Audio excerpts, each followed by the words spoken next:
राहुरी तालुक्यातल्या कोल्हार खुर्द येथे गेल्या अनेक दिवसांपासून गावात अवैध वाळू तस्करी, मटका, जुगार अड्डे सुरू असल्याचे स्थानिक प्रशासनाच्या निदर्शनास आले होते।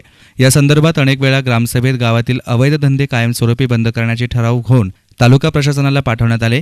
मात्र प्रशासनाकडून 22 किलोमीटर अंतरावर असलेल्या कोल्हार खुर्दच्या ग्रामस्थांनी केलेल्या तक्रारीकडे कधीही सदर विभागाने लक्ष दिलं नाही। त्यामुळे या ग्रामपंचायतीच्या ठरावांना नेहमीच केराची टोपली मिळाली असल्याचे ग्रामस्थांच्या लक्षात येत होते।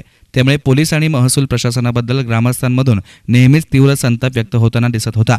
दिवसेंदिवस वाढत चाललेले अवैध व्यवसायामुळे अखेर सरपंच प्रकाश पाटील यांनी सर्व प्रतिष्ठित ग्रामस्थ राजकारणी मंडळींना एकत्र येण्याचं आवाहन केल्यावर सर्व मंडळींनी अवैध धंद्यांचा समूळ नाश केल्याशिवाय स्वस्थ न बसण्याचा विडा उचलला। त्यानंतर सर्व ग्रामस्थ आक्रमक होऊन बुधवारी रास्ता रोको करणार असल्याचं स्पष्ट निवेदन तालुका प्रशासनाला दिले होते। त्यानुसार ग्रामपंचायत कार्यालयासमोर ग्रामस्थ एकत्र आले। यावेळी रस्त्यावर उतरण्याच्या तयारीत असलेल्या ग्रामस्थांसमोर राहुरीचे पोलीस निरीक्षक हनुमंत गाडे यांनी गावातील अवैध धंदे बंद करण्यासाठी मी नेहमीच बांधील राहील, तुमच्या गावातील अवैध व्यवसाय आजपासून नव्हे तर आत्तापासून बंद असतील असं आश्वासन यावेळी ग्रामस्थांना दिलं।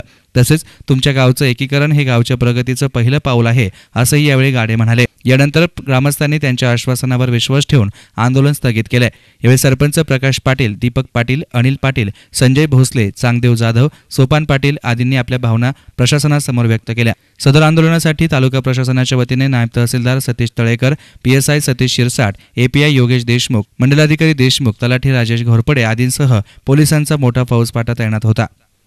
न्यूज रिपोर्टर साईप्रसाद कुंभकर्ण, एस्तान मीडिया, कोल्हार।